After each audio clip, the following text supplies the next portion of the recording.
Hello and welcome to this episode of Kit's Photography. My name's Kit and I'm the photographer with Bremac Photography here in sunny South Australia. On this first episode I'm going to talk a little bit about myself and about my equipment. So firstly, I have always been a Nikon person. Now, to say that my very first SLR camera was a Canon. I inherited it from my grandfather. It's a beautiful 1970s camera. Hasn't got autofocus, but it's got auto film reel, which is absolutely incredible. You took your photograph and it rolled onto the next slot for the shot in the film, and you could take 36 photographs per film. Beautiful, beautiful photographs. Now, I still have that camera and I do keep it because occasionally a client will actually say they want to have film, even though I would strongly argue that digital now is better than film all over. In 2012, I got my first fully professional DSLR. That was a Nikon D18. And you might remember back in 2012, a tsunami had hit Japan. And I had to have mine custom made. It was very expensive. Now, even though the dollar was very high, it was very expensive for the time.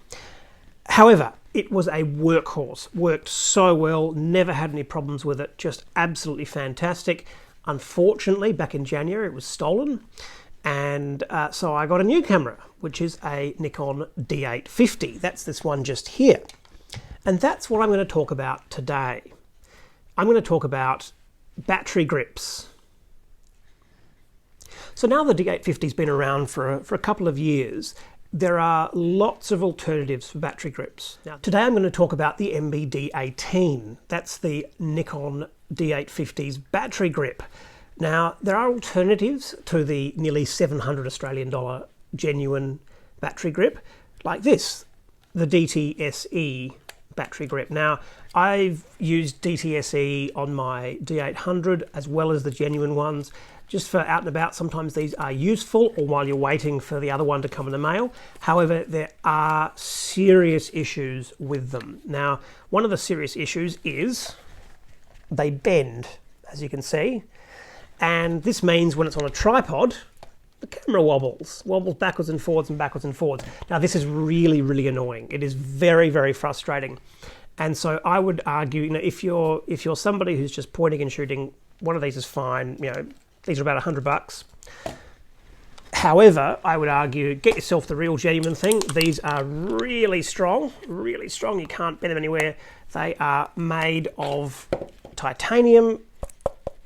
Really, really strong. You're not bending that, and it actually feels like it's part of the camera, and you feel like you can actually rely on it, that it's not going to just collapse and break off a nearly $5,000 piece of material there. The only drawback, again though, really is that you have to fork out a whole lot to get a battery and one of these. Now, the BL5 Nikon battery chamber cover is about $50. It's ridiculously expensive, but again, you get what you pay for. And I use the Nikon EL18C battery. That's the one for the D5, and it works beautifully.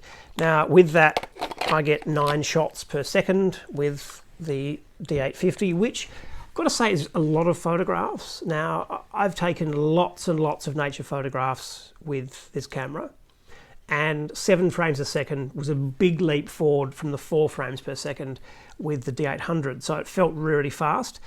9 frames is a lot of photographs in a second, and what you find is you push the shutter down once and suddenly you've taken 3 photographs, and they build up pretty quickly. Now, when it comes to batteries and battery chamber covers, you can always go for something like this. Now, this is a spare one that I've had for my D800 and now my D850. Again, it's a DTSE. I've had this for nearly 10 years and I've never had any trouble with it. They're really, really good. The only problem is the camera does not read it as a regular battery. It's just charged. It's either charged or not charged.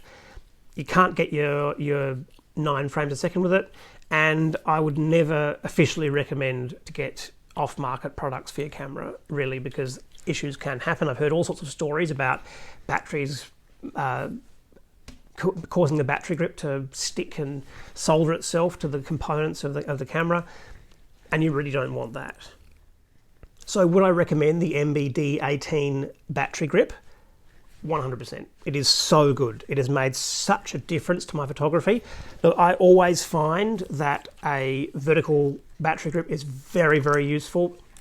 I have quite big hands, and so I actually rest the camera against the ball of my hand there, which gives it much more steadiness. And you find that if you've got a heavy lens like the Sigma here, which weighs nearly 1 kilogram, you really need to have that extra stability. And although it does add about an extra 600 grams with the battery, obviously, to the unit, which is already quite heavy, you get used to that very quickly.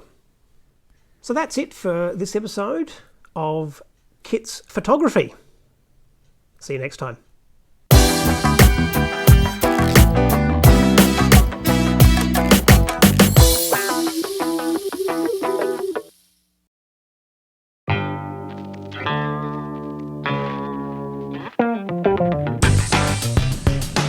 Get out of my office!